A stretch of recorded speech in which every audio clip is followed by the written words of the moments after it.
আমি আসছি এখানে ভিডিও করলাম যে মানে আওয়ামী লীগ যে বলছে আসবে, এরা কেউ আসে না, এতটুকু। আপনি কি বলবেন আমার বলেন না যে এই সমস্যা না, আপনি আমার কি হিসাবে নেবেন সেটা তো বলবেন যে কি সাসপেক্টেড নেবেন। যে আমি তো এখানে আসছি দেখতে, আপনারা এখানে কোনো আটকে দিতে আমি যাইতে আমার ভিতরে। আমি সাধারণ মানুষ হিসেবে ঢুকছি, আমার ভাই আপনি কেন আর বছর মিডিয়া স্যার এখানে ঢুকছেন কেন? আমি বলছি আমি জানি না মিডিয়া স্যার ঢুকতে পারে, বাস এত ভিতরে নিয়ে যান না। আপনি কিন্তু পরিস্থিতি নষ্ট করছেন। আপনি আপনারা বলেন, আপনি পরিস্থিতি নষ্ট করছেন। ভাই ভাই বসুন, ভাই ভাই আপনি বসেন, ভাই আপনি বসেন, আপনি বসেন, মোবাইল রাখেন। আমি কোনো কিছু করতে চাইছিলাম না। বসেন বসেন, না ঠিক আছে ভাই বসেন বসেন বসেন বসেন। এটা তো এই মুহূর্তে আমি কিছু করি না। আপনি কারো বলতে ফোন দেন, ফোন দেন, ফোন রাখেন। ফোন ছেড়ে দেন, ফোন ছাড়বো কেন? ভাই ফোন ছেড়ে দেন। আপনার ফোন রয়েছে, ফোন থাক আর কথা বলুন। আচ্ছা বসুন, বসেন বসেন, এ ভাই এ যান। আপনি আসছেন কেন? আমি আসছি, আমি আমার এই যে আমার মোবাইলে বলছি কি আসছেন? আমি সকাল 11টায় শাহবাগে থাকবো, 12টায় বঙ্গভবনে মানে এখানে থাকবো 32-এ, 2টার সময় আমি গুলিস্তানে থাকবো। কি করেন আপনি? কি আমি সাধারণ আমি আন্দোলন করছি, আন্দোলনের পরে আমি কোনো নেতৃত্ব নেই, আমি ধরে আন্দোলন করছি, ধরে আন্দোলন আমি নেতৃত্ব দানকারী। এখন আমি এখান থেকে সবকিছু মিলাইয়া আমার বিষয় হচ্ছে যে আমি সন্ত্রাসী সংগঠনের দেখতে চাই তারা কি করতে পারে। আমি সেই হিসাবে আমি এককভাবে হাঁটতেছি এতটুকু। কিন্তু আপনার জিনিসটারে কি করলেন, অযথা একটা জিনিস করলেন যে কি না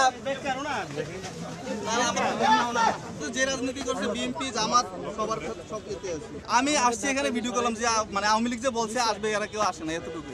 আপনি কি বলবেন আমার বলেন না যে এই সমস্যা না, আপনি আমার কি হিসাবে নেবেন সেটা তো বলবেন যে কি সাসপেক্টেড নেবেন। আমি মোহাম্মদ স্বাগত হোসেন, আমি একটা প্রাইভেট জব করি। আমি আন্দোলনের প্রথম থেকে 17 জুন থেকে আমি আন্দোলনে ছিলাম। আওয়ামী লীগ বিরোধী আন্দোলনে আমি গুলি খাইছি 19 তারিখ, আমার মোবাইলে প্রমাণ আছে, আমার 19 তারিখ পুলিশে গুলি খাই। তো সব কিছু মিলে আমি আন্দোলন সর্বোচ্চ চালাই গেছি। শাহবাগে আসার পর ওদের সাথে দেখা হয়, শাহবাগে ওদের সাথে আন্দোলন চালাই গেছি।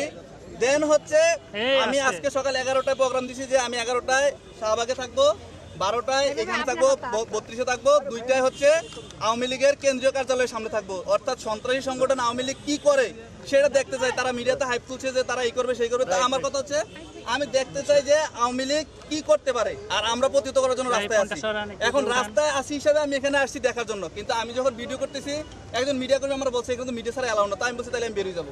মিডিয়া কর্মী ভাই হয়তো এখানে আসেন, তো আমি পরে বেরিয়ে যেতেছিলাম, তখন স্যার বলতেছে আপনি এখানে আসছেন কেন? তাই আমি বলছি যে আমি ভিডিও করতে আসছি, আমি দেখতে আসছি যে আওয়ামী লীগ এখানে আসে কিনা।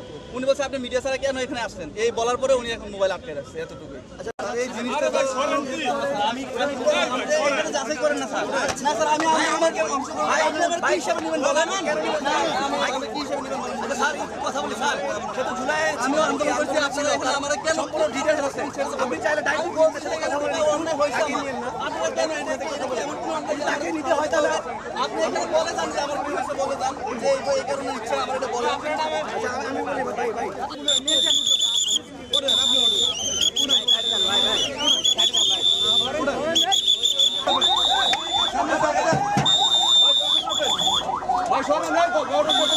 সে হচ্ছে আন্দোলন কর্মী ছিল, তাকে এভাবে নিয়ে নেওয়া হচ্ছে, সেই জন্য